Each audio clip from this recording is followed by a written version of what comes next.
So where did you first meet me? You? Uh-huh. You were my fifth year teacher. Uh-huh. And Union. what was the subject? Lead AP. You taught us basically how to become a lead certified plumber. It was, and there was a lot in that class. That class had service. Mm-hmm. It was like advanced plumbing. Had service, talked about being a lead AP, water efficiency, green buildings, different things like that. Getting those certifications, it was like silver, gold, platinum, I believe, are the 3 different designations. You can build a green building. It's amazing, isn't it? Tradesmen built America. Not policymakers or desk jockeys, but hardworking, blue-collared men and women. Join me, Roger Wakefield, on conversations with some of the nation's most successful skilled laborers. This is the Trade Talks. So, plumbing. What made you get into plumbing?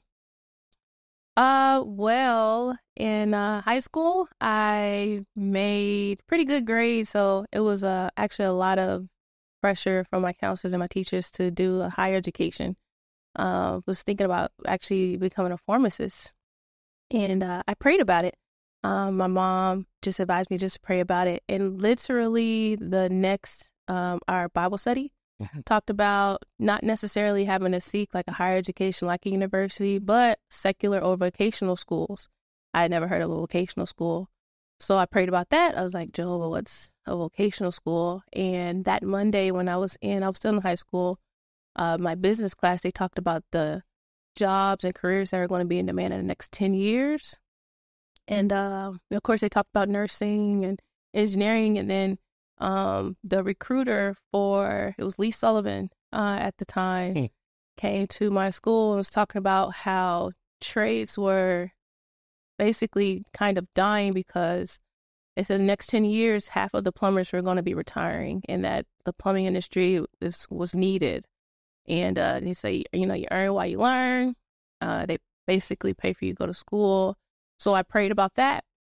I went up to the Apprentice school in Garland. Joint Apprentice Training Center. And I took the test, because I had to take tests. And they literally called me the next week and they were like, hey, you scored really well. Can you start next week? We got a job lined up for you. And I was like, oh, I'm still in high school, so just call me when I graduate. They had called me back in April. And so literally the day I graduated, Lee called, had a job lined up for me. And I was like, well, wait, I don't have my car yet. Can you give me a week? And my dad gave me my first car as a graduation present and started in that. And I've been in it ever since. Man, that was a lot there because yeah. Now I know why plumbing. Now I know how you got in, different things like that. Tell me about your first job. Where'd you go to work at? My first job, I worked for DSI for 2 weeks. I worked at Great Wolf Lodge. They had me, literally, I was just screwing in check valves because I didn't know. And then I was kind of like a gopher. I wasn't a yard dog, but I was like the in-house yard dog, puppy, whatever you want to call it. But I mean, 2 weeks, that's it. They let me go. They said I was getting too much attention because guys would come in and stop by and talk to me. Right. Like they kept me in one spot and then, yeah. So then after that, after the 2 weeks, Lee was like, I got you another one, and then he'd send me over to Brandt, and I worked for Brandt the rest of my career. Now you say the rest of your career like it's over. Well, the rest of your career in the union. In the union. Yeah. Okay. Yeah. Okay. So how long were you at Brandt? Man, I worked for Brandt for 12 years. Wow. Good for you. I probably worked for Brandt on and off for about 12 years. Or probably 12 years combined, all put together. Mm-hmm. It's funny that you were out at Great Wolf Lodge because you worked on the hotel. Mm-hmm. I was at Beard, and I was the superintendent over the indoor water park. Oh, for real? Okay. So Henry built the mechanical rooms. Okay. Stacked them out. So a hotel's your first job. What was the first top job that Brandt put you on? I worked at Children's Hospital. Okay. I worked there for about 2 years before they put me in the fab shop. It was a super cool job. It was a great family environment almost. It felt like it. I had a great foreman, the Hag, Dan Hagler. You bet. He was my supervisor. He fired me every other day, but that was just how he was. It's just the way he rolls. Yeah. So I loved working with him. Steve Julian was there. Scott Boswell, I think he was like the general superintendent on out there. But it was a really good way to learn a lot. Honestly, I learned a lot on that job. I stayed on the 4th floor for a very long time, and I worked with Robert Brock. But yeah, that was a dope job, though. Yeah. And look, you can learn a lot, especially working on different type jobs like that. I like that. What was your favorite thing to do in the field? Interestingly enough, they ended up sticking me with guys that whatever my strengths were, I could read a print. Mm-hmm. So I knew layout. So I like reading prints. Once I understood the systems, then it made sense. So when I had a journeyman, because not all of them were too really open to teach, when I had a journeyman that was willing to teach me things, once I figured that out, I was like, oh, I can do this. And so I would lay out the system, and maybe the guy I was with couldn't really read prints, so I would do the layout and, we would do the install. I like those types of pairings, honestly. So. Yeah. Oh, and it's always good, that, especially if we've got things that we're really good at, to be able to get to do those day in and day out. And it's funny because when I became an instructor in the union, the very first thing they had me teach was blueprints, blueprints and advanced blueprint drawings and all that. And I love that course. I mean, to be able to get in and take a young mind that's never even looked at a blueprint and teach them how to read it and make it make sense. Then teach them how to do isometric drawings and how to make that make sense and understand it. It was really pretty cool. So take a second and tell everybody who you are and what you do. I'm Queena. I'm local to Dallas, born and raised in Dallas, but I'm a master plumber. Been in plumbing now 17 years. 17 years. About the age you were when you started. Yeah, basically. But yeah, I also have my master's med gas as well. I'm just looking to grow, connect with people. One thing I'm really enjoying within this industry is teaching clients, what's going on with their system so that they're not getting tripped up by people who might literally be lying to them. So that is one thing I like from the instruction side of it. And you now own your own company. And I now own Her Plumbing, yes. Her Plumbing. Yes. Pretty cool. Thank you. This video is sponsored by Leak Pro. Go check out leak-pro.com. Tell me about going through the apprentice training program. Basically, you're working full time, and I went to school twice a week at nights. It was interesting. I had some really good instructors. I mean, these are the same ones that also you would see at work too. So it's like, hey, we teach this, we also do this. Most of them are pretty great. Some of them, they would just read. I don't know what to say, but just sit there and read the book. Sometimes they just sit there and read the book. But, the storytelling was always pretty cool. So, yeah. When you were going through the training program, through the JATC, what was your favorite class to take? What class did you like going and learn from? There was a couple of them. So like Patrick Yotham's class was the isometric drawing class. So that was a really good class. I think it was my first or second year. I don't remember who taught that class though. But whenever we were learning soldering and brazing, that was a dope class. Orbital welding was pretty cool. That was my 5th year. So you got to learn to orbital weld as a plumber. Yeah, we have to do it our 5th year. That's pretty cool. And then, let me think. There was a rigging class that we had to learn. It's a hard one. Yeah. Those are the ones that stick out to me the most, I would say. I remember being at the instructor training program. The instructors have to go through the classes. So like they had me teaching it before then. But since I was teaching advanced blueprint reading and drawing, I had to go through that course at the ITP. And the instructor was out of Houston, great guy. And I remember one of the guys from Local 100 going through the rigging course, and he didn't pass. And only like 10% of the instructors pass.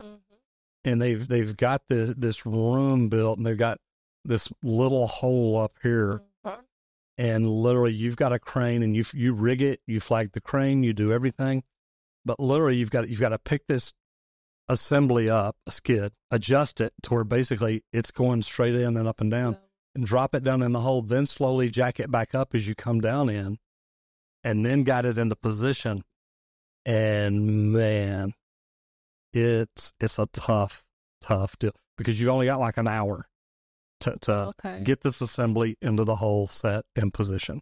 Okay. And man, it's complicated. Yeah. Rigging's a tough class, but man, once you understand it, it's amazing. Yeah. Awesome. So how many girls were in the training program when you went through? We had a plumbing and pipe fitting side. So on my side, I think it was just me that ended up graduating. I think there was one other girl on the fitting side, though. I know Teresa was there too on the fitting side. So like 2 or 3. Okay. Your first year, how many people were in your class? First year, probably, we had one of the biggest classes. We had like 35, 36 people. How many people graduated? Ooh, probably had like half of that. Yeah, maybe 18 if you were lucky. Because I'm trying to remember the class that you were in. There were probably about 18 people, and that's probably about right. Why don't people last? What I tell my guys, because my guys ask questions like that, I feel like it's a young person's, I believe you should be young when you get into it. I mean, you can get into it at any age. I mean, I remember one of the guys was like 50, but it's 55. Like, man, yeah. Who you're talking about? Okay. Yeah. You know, is that he was, I asked. Yeah, okay. So 55, getting into this trade, you know, this is I think it's a young man's game. Because it beats you up really quickly and really early. And then going to work 40 to 60 hours a week and then having to go to school at night. And then you have family to take care of. I don't see how the people I went to class with was able to juggle all of that because it's a lot. So do you recommend somebody coming straight out of high school and going straight into it? Yeah. All day. Yes. Don't take any time to get out and play around and nope. Just get to it. Skip that gap year and just get into a trade. And a lot of people do. They're like, I want to play. I don't know what I want to be. Yeah.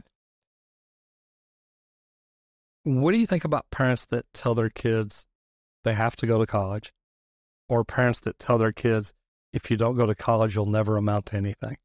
I think those types of parents are mostly projecting their insecurity onto their children. So the one thing I say what my mom and my dad did is my mom was like, oh, I support that, you know. No matter what it is. What do you want to do? Yeah, it's what, and even with my my little sister, she's more of an artist. And so my mom has put her into classes to support that, literally, and to grow that, develop that, which is pretty awesome. And my dad was like, I ain't got to pay for it. Oh, I'm all for it. Absolutely. Yeah, I'm all for it. He's the one that kept pushing me, besides you, to start the plumbing business. He's like, when you going to start? When you going to start? You know, so yeah. Parents should just really see what their kids want to do and then see how they can either help develop that or support that, in my opinion. And I love the fact that you came straight out of high school and went right into it. Are most kids that come out of high school prepared to walk into a job like that? No. Why not? I don't think that, I don't think our school system is preparing us for that. 2, the way we're programmed right now isn't preparing. Right now it just seems like people aren't taking themselves too seriously in that sense. I mean, I'm not saying be completely serious, but to understand the balance of it all, because we still have to take care of ourselves, you know?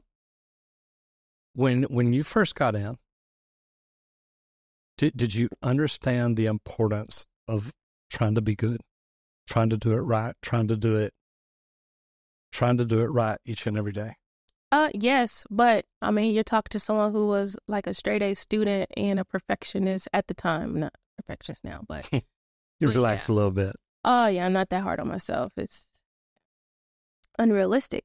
But you know, not everybody's like that. So, but Steve Julian would always ask me when I was in a fab shop, would you show your mom this? And at that time, I didn't know what he meant, because he said it looks like crap or whatever. And then he showed me how to do it the right way. But he's like, if you can show your mom this, there's something you can be proud of. If they say, imagine the walls are made of glass, would you want to show people that kind of plumbing? Yeah, I got lucky because I learned from some great plumbers. I didn't go through the training program. Okay. I grew up open shop. Okay. I was plumbing 17 years before I even got in the union. Oh, okay. And when you get in the union from open shop, they got some names for you. Yeah. But it was really funny. I remember one of the plumbers, we had a problem on a job. We went to the superintendent, and the superintendent listened to both sides, and he finally looked at the other guy and said, so let me ask you this. How's his work? Man, the guy kind of put his head down. He said, look, I can't complain about his work. He says, it's true, plumb and square. It's perfect. We don't have leaks. Never have to go back. I can't complain about it. Yeah. The superintendent says, so would you rather have him working with us or working for open shop? Right. Kind of puts his head down again. He said, I'd rather have him working for us. Right. He said, then let's resolve this problem. Because this guy did. He wanted me out of the union. Look, you're a rat. You came in just because we needed help at the time. And I think that I worked for some amazing plumbers, and they were the same way. What's it look like? Does it look good? Is it something you can be proud of? And I think a lot of people getting in the trades, they're not worried about that. They're like, look, I'm just going to put it together. I'm going to put it together. I don't care if my mom ever sees this or not. My mom's never going to see it, so don't worry about it. But I love that. Pretend the walls are glass. Mm-hmm. People are going to look at your work every single day. And it doesn't take that much longer to do it right, does it? No. I will say the biggest, mission of the union and going through the apprenticeship program is quality craftsmanship. That's like the biggest thing. They always talk about quality craftsmanship. It's like their number one deal. And you had a graduating class of 18. Looking back what you know now, mm-hmm. How many of them were quality craftsmen? Oh, we had a pretty good class. I know. I'm sitting here thinking of who I was in it. Because when we all graduated, we all went into a different form of higher management. Some of them went into the estimating department. I mean, I went into safety. A couple of us went into safety because Daniel Miller's in safety now. Yeah, some of them became superintendents right away, or was while we were in class, and some of them are project managers as well. So, I mean, we had a pretty good class. And you did. As soon as I said it, I thought, wait, who all was in her class? Yeah. And you did. Mm-hmm. Cody Frank's down in Austin. He's a superintendent. Wasn't Ricky Young in your class? No. Was Ricky Young the year after you? Ricky was before me. Before you. Okay. But he was great. Man, he was, I tell you what, I enjoyed working with him. Won Apprentice. Apprentice, you bet. Mm-hmm. Yeah. He got to go to the national competition, mm-hmm. which was fantastic. Once you got out in the field, you didn't stay in the field very long. No. My third year, I got into safety. Third year out of school. Yeah. So you've been in plumbing 8 years. No, five years for the apprentice training program? No, my third apprenticeship. Oh, your third as an apprentice. Okay. Yeah. You were already a safety. That's right. I got into safety. That's right. They came to me needing, I don't know why even. Someone recommended me, and I was like, oh, okay. Carrie did. And so they came to me saying they're needing more safety people, and driving more of a safety conscious culture. And if it's something I'll be interested in. And I was like, and so I actually talked to people at the school because I was concerned, like, what does this mean about, getting my license and whatnot. And, you remember Ronnie Schreiber? Hmm? Oh, okay. So I talked to. Loved Ronnie. Yeah. So I talked to him about it. And he was like, I think it's a great opportunity. He's like, talk to the school about it, see what they say. I said, all right. He's like, but that's not going to stop me from, signing off on your hours. If you continue to go to school, you continue to come to work. It's like, okay. Then I talked to Debbie at the school, and she's like, I think it's a really good opportunity. As a woman, this job beats you up over time really quickly. Oh, it does men too. Yeah. And so she's like, I think it's a good opportunity. And so I came back and I said yes. But the director at the time, he was pissed. I don't even know if he's still around. But he was upset about it. Steve Rabel, wasn't it? Mm-hmm. Mm-hmm. He's like, you're not going to go anywhere. And I was like, that's all you had to tell me. Thank you, sir. Yeah, watch me. Yeah, exactly. Hold my beer, watch his. Exactly.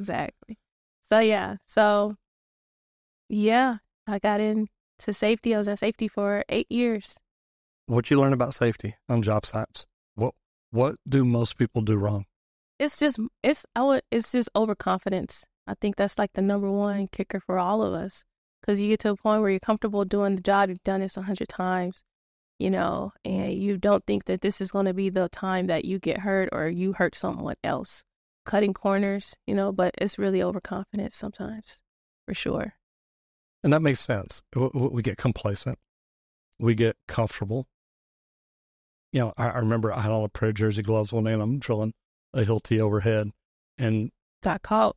Twisted my finger like around the bit 4 times. And I'm like, woke up the next morning, it's this big around. And I really didn't think it was that big a deal when it happened. But man, getting hurt on the job, number one, it's a mental drain because you can't do what you used to do the way you used to do it.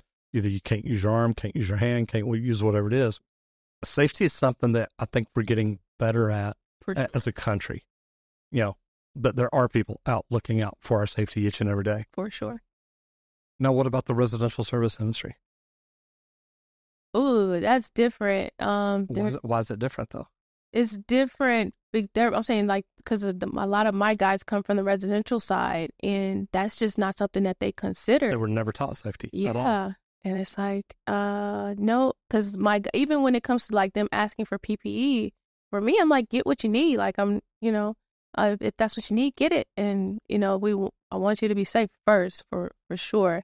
And if there's something wrong, speak up. But I guess where they come from, it's like speaking up, you lose your job, Think about that. How bad is it that you think you need something to do a job safely? Goggles, a mono shield.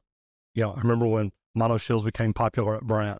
It's like, man, that's all you could get anymore. But then again, eye injuries went almost completely out the window. And I still use mono shield. When I'm doing stuff here, anything that can be like that, it's like, wait, where's my mono goggle at? Why do you think it is, though, that most residential company owners, I think, are like, look, don't worry about safety. You're fine. Just get in and get it done. I remember sitting next to Mark Z in a safety meeting, foreman superintendent meeting one morning.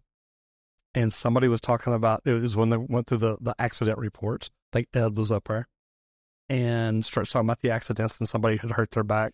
And Mark leaned over to me and says, do you know how much it cost me, even with insurance, how much it costs Brandt every time somebody has a back injury? I'm like, I have no idea. I'm thinking, it ain't that much. We got insurance. He said, it's $100,000 out of pocket. And it's like, whoa. Safety is a big deal. Whether you're residential, commercial, it doesn't matter. If a guy gets hurt, a guy gets hurt. Yeah. So I think it's something that we all need to look at as we put together companies, build companies. Right. I'm like you. Hey, we got safety glasses, we got goggles, we got gloves, we got mono goggles. What do you need? And even work boots. I didn't let guys show up in tennis shoes. It's like, hey, I know tennis shoes are more comfortable, but if you drop the water heater on those tennis shoes, it ain't going to feel very good. What made you transition into becoming a company owner? I got into real estate before even starting the plumbing business. So going into, I was on my way to like a job in Midland working for Brandt. And I was like, am I going to be doing this? So the job in Midland was the PAC Performing Arts Center. Is that it? I'm not sure. It was a school. They flew me out there and I laid out all the points for that thing. It was a school. I just remember that it was a school. I think Patrick was on that job, Patrick Yocum. Yeah, I don't remember. This is a long time ago. But I had asked myself, like, am I going to be doing this for the rest of my life? Because I wasn't getting closer to my goal. My goal is the relief work, like I talked to you about. And I didn't really have any opportunities to do any of it.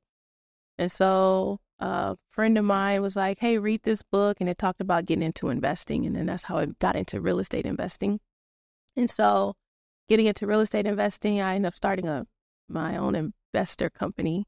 And that was in 2015 and was doing pretty good, generating income in that, and realized I was moving backwards, trying to work and do real estate. And so when I got to a point, I ended up leaving in 2018. And actually that next year, that's when I ran into you at a real estate investors a group meeting or whatever. And you're like, why aren't you telling these people you're a plumber? Absolutely. Yeah. And I was like, I'm focused on real estate, and he was like, you need to tell these people you're a plumber. And I was like, okay.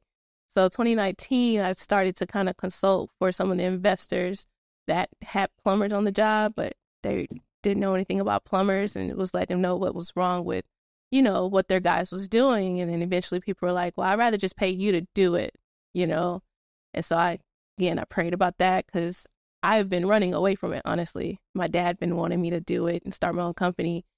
And I went to sleep after I had prayed, and actually, like, literally the logo came, the name, everything. So I was like, oh, snap.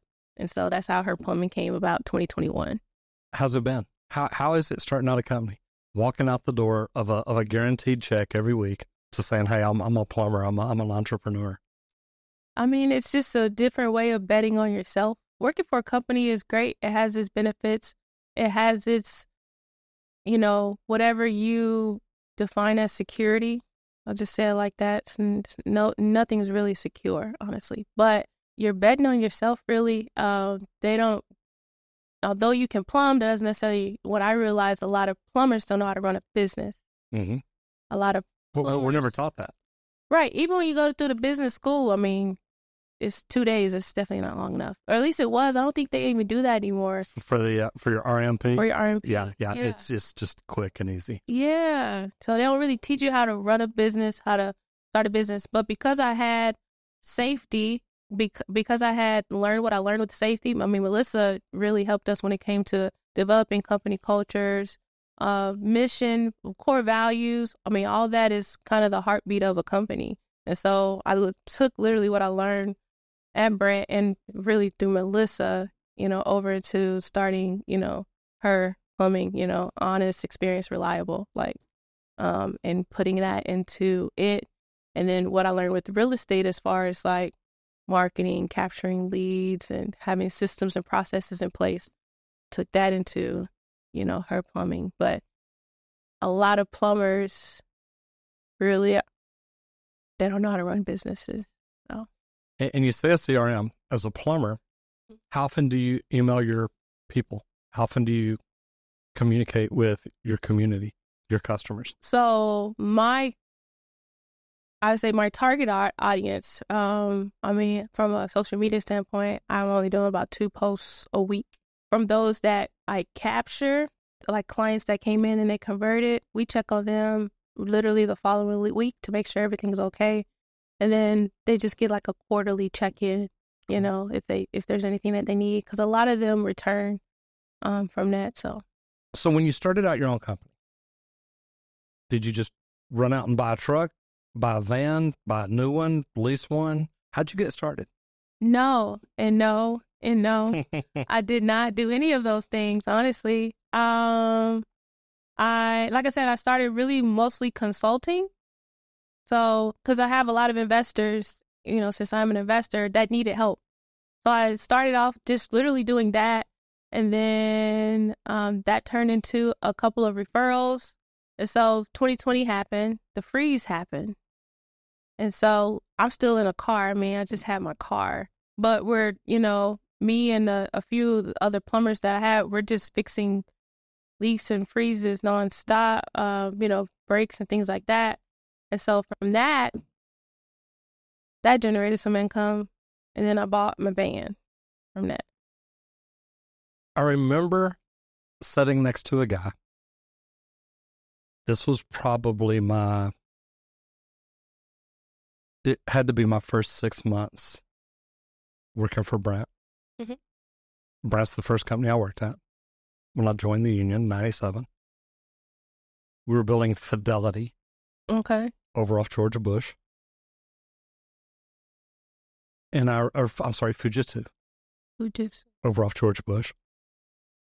And I remember that they had a big break area, covered area, concrete floor, picnic tables all over it. and we're sitting eating lunch, and there's, a bunch of Brandt people or plumbers there. And the guy next to me says, I'm leaving early today to go home. I said, okay. He said, I got a plumber coming to fix my toilet. And I looked at him kind of funny. I said, wait, you're a union plumber. He says, I know. I said, but you're going home to have a plumber come fix your toilet. He said, yeah, it's running. And I said, okay, and you can't fix that? He said, no. I said, but you're a plumber. He said, yeah, but the union never taught me how to fix stuff like this. Yep. Okay. What made you think, wait, I'm a union plumber, all commercial, all construction, big pipe, hangers, roustabouts, gang boxes, the biggest tools there are. What made you think, wait, I can walk into a house and fix somebody's plumbing? I know. That's crazy. That's a good question. So those first 2 years, I would say, was my training on the residential plumbing side. But I'm like, if I could do commercial, I could do residential. It's that's me. That's just how I think. But if I can't do it, YouTube got my back. And then if you don't need YouTube plumbers or anything, I mean, I'm just saying. I'm just saying. There's a few out there. Exactly. And so if not that, I mean, I had other, former like Calvin. I'll call Calvin if I'm stumped on something. And then with the relationship I built with other residential plumbers, I just call them, say, hey, this is what I'm dealing with or whatever. Do you have any ideas? And they'll call me because on the commercial side, when they had issues, they couldn't figure it out. Even with my guys, like I never realized that all plumbers aren't made the same. I know. But it didn't click until I had guys. So I'm like, oh, they only know residential, because when I sent them on a commercial job, they couldn't figure it out. So I went on to the job and figured out what was going on at that time. So it was just interesting. But I mean, I just tapped into my network to learn. I mean, yeah. No, and look, I love that, because even though I'd done a lot of new construction. Yep. And I remember seeing an ad in the paper one day hiring plumbers. I go over and talk to them. They hire me. I said, okay, show up tomorrow. We'll put you on a truck and bring your tools along. I'm like, what? You mean put me on a truck? I said, yeah, you're going to start running service calls. Okay. I was looking for a job. I didn't know any better. And show up and it's like, okay, go fix this toilet and go do this and go do this and go do this. And I'm like, wow. I learned it working from somebody else, which is great because I'm getting paid to learn. I guess you are too. Mm-hmm. Is it scary walking into a house the first time knowing, okay, they want me to come fix their faucet? When I first started on the residential side, not really. And I only say that because, again, on the flip side, when I was flipping houses, you'd work on a lot of that stuff yourself. I was doing some of my finishes to kind of learn, and like, and so like I remember when I got my first toilet replacement, I was like, this is the second toilet ever that I've ever touched or whatever. The first one I broke, and it was when I worked at Children's. So I was like, but it was cool, so it was a huge learning curve, but it's definitely worth it. Do you think it's strange that the union teaches you nothing about, because I mean, even as a union plumber, if you build a building and then there's a problem, you got to go back and fix it. But they don't teach, at least Local 100 does not teach you how to fix any appliances, any faucets, any valves, any fixtures, anything. It's all about installation. Yeah. I wish they would. Yeah. What we talked about when you started your company, you thought you were in the union when you first started it, right? Yes. Because I got out of the union to start my company. Oh, okay. Then after I got going, I wanted to be union because I wanted to hire people. I'm like, the union can help me hire people. Right. They didn't. But they were not residential at all. Right. But when I met with them, they told you where they're going to be. Yeah, they're the facility, because they moved. So the facility they were building right next to him was going to be for residential plumbing training. Have they done that yet? Oh, I don't know. That was a couple years ago when I talked to the them. answer. I haven't. They told me the same thing 7 years ago, 8 years ago. Oh, okay. Actually, 9 years ago. It's 2015. Oh, I know. Oh, okay. No, yeah, they've been talking about it for a long time. Okay, gotcha. Yeah, Craig told me, look, we're going to build a center over here. We're going to train them on. We want you to be part of it. What do they need to learn? Matter of fact, they brought a bunch of me to be a teacher. Brought a bunch of companies together and said, hey, what do people need to learn to do service? I gave them a list, and all the other companies are like, I don't know. Well, they don't do it. They're new construction companies. Yeah. So I'm going down that they need to know how to run a sewer camera. They need to know how to run a sewer machine. They need to know how to install and repair anything and everything in a bathroom. And I used to think about that when I was an instructor and a continuing education provider. Okay. We'd bring in 45 plumbers or 43 plumbers from around Dallas. Some are union, some are open shop. Because remember, they brought in open shop people. And I'd go look at the bathrooms there and think, these things look horrible. Why don't we have these apprentices fix these? Mm-hmm. Why don't they change the faucets? Why don't they fix the toilet? Why don't they do this? And it blew my mind. And I guess I never really tied it together about that guy sitting next to me at lunch that day saying, I called a plumber to come fix my toilet. Because that blew my mind. So at least when I got into service in the union, I had done it before. So, man, I'm like, look, I got this. And I did it. I was working at one of the mechanical contractors as a director of operations. We were doing a lot of work out at DFW.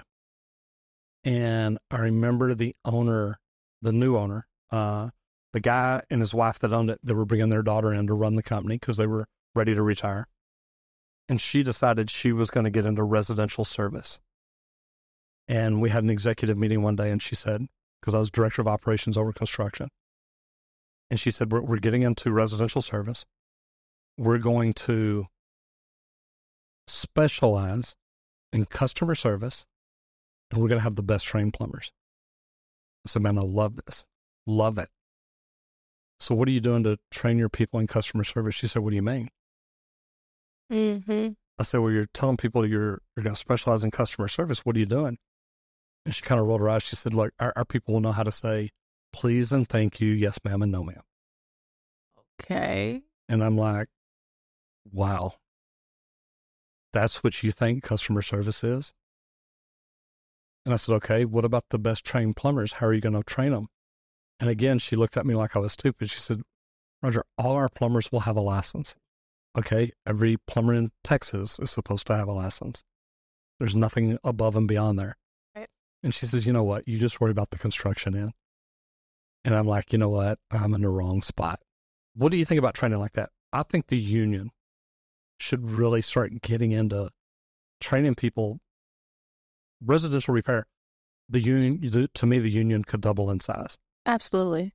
Mark McManus would love to have you in here and interview you and tell you my ideas, because I'm looking at this case, you look at that one. Oh, okay. I'm just, man, because it's like, Mark McManus, look, I would love to have you in here because I'm telling you what we're talking about can double the size of the union. If the union trained people, things you and I've had to learn. Yeah. A little bit about marketing, a little bit about social media, branding.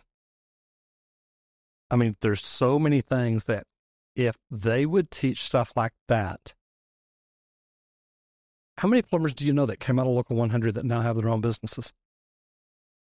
Oh, I mean, there's a pretty good amount. Yeah, probably. I know about 8 personally. Okay.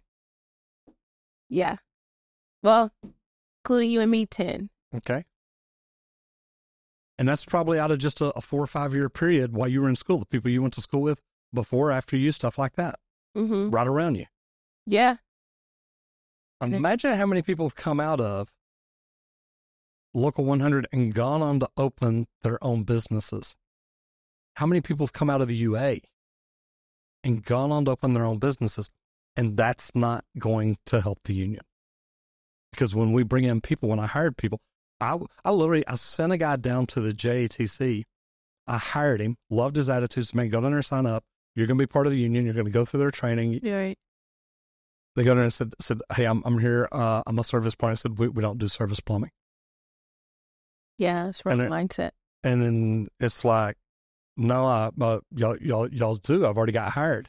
I said, no, you don't understand. We don't do service. We don't do residential. It's like, I got a job at Texas Green Plumbing. They're like, oh, that company.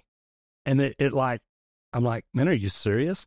This guy had a college degree from UT and wanted to get into plumbing and had been. And they're like, yeah, we don't do residential service. And it's like, okay, just because you don't teach it don't mean you can't bring people in. I had to fight that. It was ridiculous. But my thought is, imagine how many people out of the United Association walk out after graduating within 4 to 5 years, 5 to 10 years, and open their own companies. I tried to be union. The business manager made it almost impossible. And I ended up getting out right before my 5-year. If I'd have gone over the 5-year period, it would have cost me an arm and a leg to get out. But as a signatory contractor, you've got up to that first 5 years that you can get out. And it was a peaceful exit. It was nice, no hard feelings, nothing like that. But when I called the plumbing director and said, here's why I'm getting out, I said, man, look, my local union doesn't support me. He's like, there's not a lot we can do about that. I'm like, wait, you're the union. You talk about unity. And he's like, no, we have no control over the local unions. And it's like, that's like McDonald's saying we can't control the local McDonald's. Right. And that blew my mind because I'm like, wait, if you want to get better, you've got to have more control. You've got to say, look, we're all going to get better. What do you think about the union training residential service plumbers? I'm not sure if they have it on the residential side, but I do know, like, right before I left Brandt, like, their service guys all became union. Oh, did they? Good. Because I knew they used to be non-union. Yeah, they all became union. And then even with some of the people that were in, like, while I was a 5th year, they were first year, or, while I was already turned out, they're still in union and their service, because I see them at supply houses. Their service in their own, or their service? No, for a company. Okay. That's us, that's a company. I'm just not sure if they do residential. Right. I think they do a little Commercial. bit of everything. Yeah. So I know a few of them do a little bit of everything. I know Brandt's got a big service department. Apprentice. Atlantis has a very big one. Mm-hmm. There's a lot of union companies that do service. Mm-hmm. You think you could take that commercial service guy, enroll him into residential pretty easy. Mm-hmm. And to me, why are we in residential service? Profit margins are great. Professionalism is needed in the service. Oh my gosh, it's huge. Yeah. And I think Mark McManus ought to love to talk to you in here, brother. I'm serious though. I know. I'm passionate about this. You've known me for years. Yes, sir. I'm passionate about this. I just think that, to me, number one, it helps the world. Yeah. It helps the United States because we need more people in the trades. We need better trained people in the trades. And I think that with the UA set up the way it is, that they could be that catalyst to say, look, we're going to change the world. And to me, that would be huge. How hard is it to make your phone ring at your plumbing company? It's not hard. It's not hard. It rings all the time. Yeah, it's not hard. It's not hard. Like I had mentioned, I dialed it back just because I'm dealing with the family matter right now. But yeah. So how hard is it for you to hire good plumbers? That, my friend, is annoying. It's difficult. And I say that because literally I just let some guys go last month. I had 2 guys come. And I was like, well, give it a shot. We'll just, I always do this. We'll see what happens. I want to help you make more money, basically. And so he's like, and then that turned into, well, I only do drains. And I was like, what do you mean you only do drains? And he rolls up his shirt. He literally has a snake machine tattooed on his arm.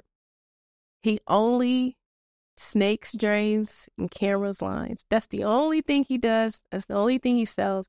I was like, so if I sent you on a water heater job, Oh, I don't know how to install water I was heaters. going to say, wouldn't know what to do. I said, well, I said, what about toilets? Well, yeah, I know how to do toilets. I said, what about sinks? He's like, no, I don't know. I said, if I sent you on a gas job, he's like, oh, Scared him to death. yes, I'm scared of gas. I said, have you ever turned a wrench in your life? That was, and he's like, no. And I was like, how long you been in this trade? He said, 15 years. But he's worked for big companies like, the bigger brands like Mr. Root or whatnot. And I said, well, we'll see. I was like, because we'll see how this works out. Right, 3 days. He didn't last nothing but 2-3 days, and yeah, because even within that, I was like, you put a lot of limits on yourself. I don't know what else to say. I was like, I want y'all to, even if y'all got to a point where you wanted to start your own company, because one of my guys actually that worked for me a couple years ago, he has his own company now, And I was like, even if it got to that point, I wanted to help you be successful. I would love to teach you what I know, because you have to pass down the knowledge, He just didn't want to grow. He wanted to only snake a line. He wanted to drain clean. He wanted to be a glorified drain cleaner for the rest of his life. And look, there's nothing wrong with that. There's people that make a great living at it. Yeah. There's companies that I'm a drain cleaner. That's it. Yeah. I clean drains. That was my first time coming across that. No, I get it. But remember when we were fighting for our plumbing license? I remember going down and talking to the Sunset Committee. Yeah. At the state capitol. And, the builders were really fighting they wanted the license moved over under TDLR because it would have been so easy to get plumbers' licenses. And there was a lot of people that went down and adamantly fought against it. And I remember one of the builders getting up one day and talking about a plumber he has. I've got a plumber.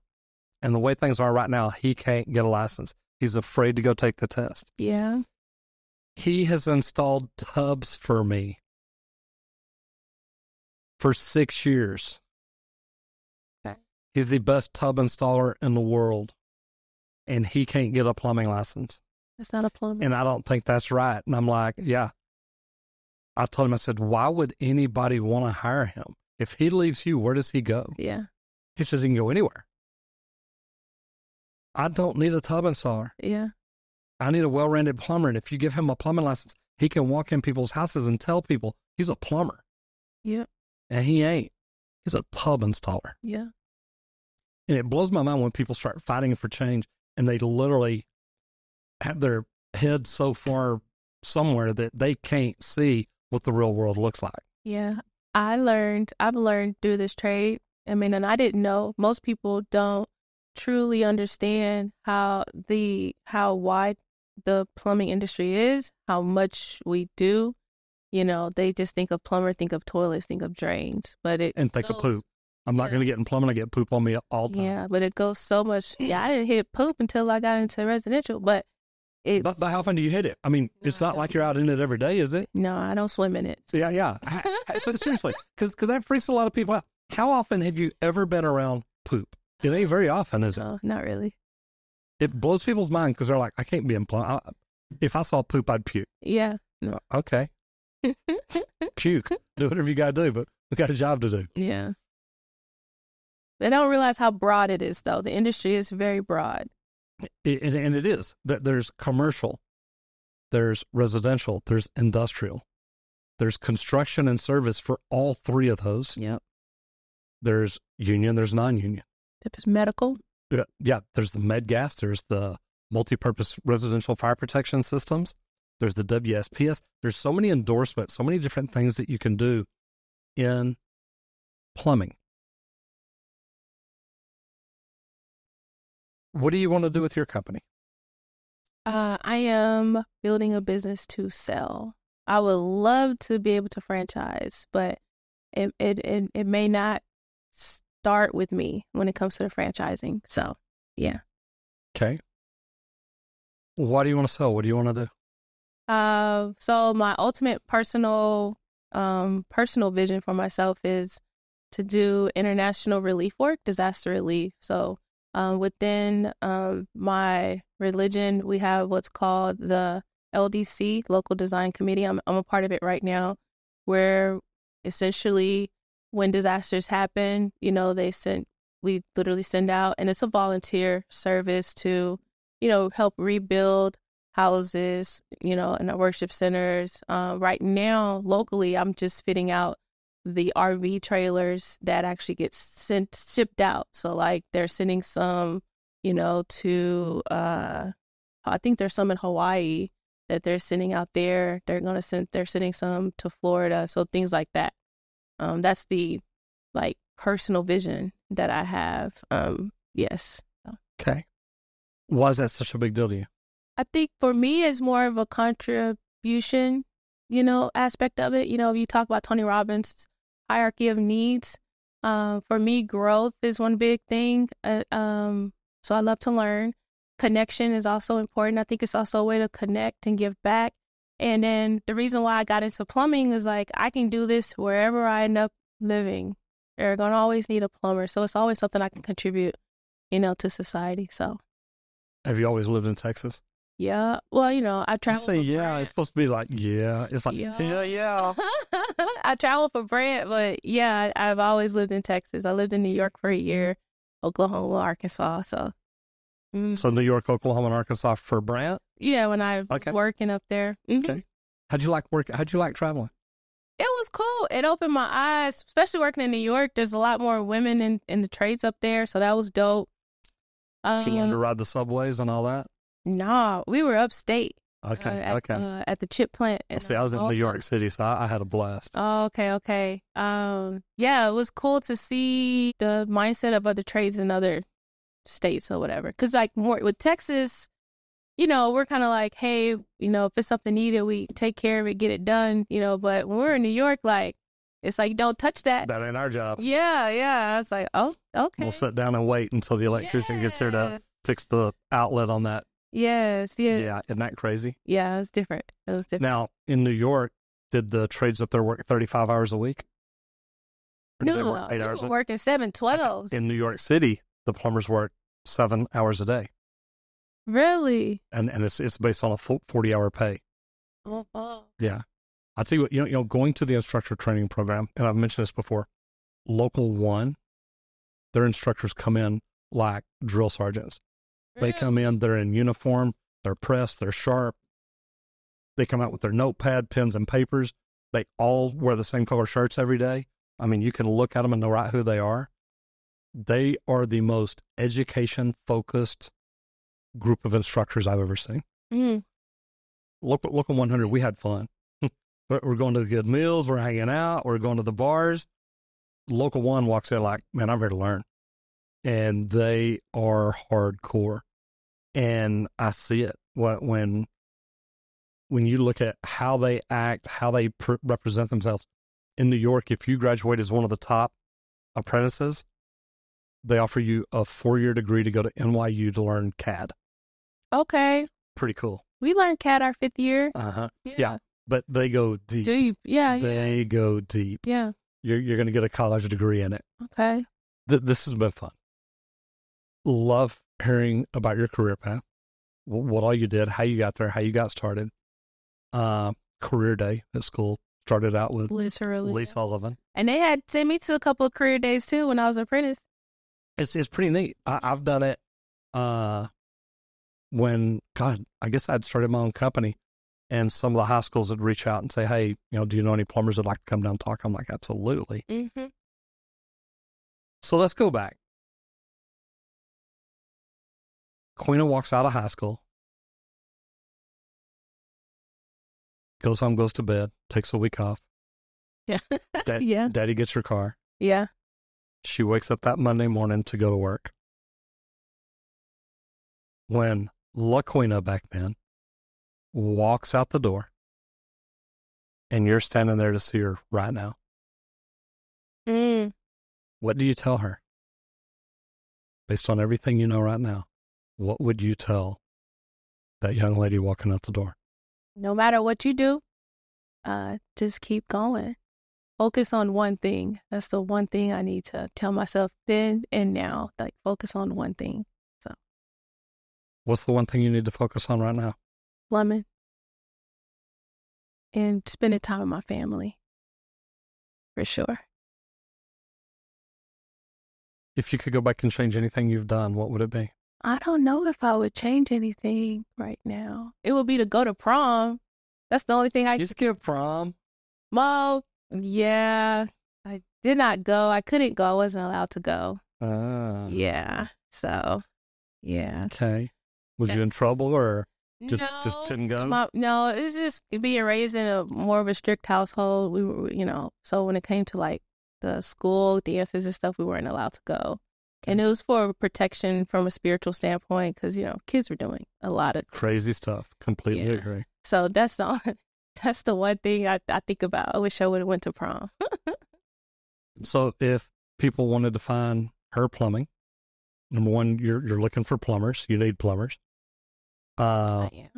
What area do you service in? What's your focus? I'm in the North Dallas, Carrollton, Irving, like that northern side of the Metroplex, basically.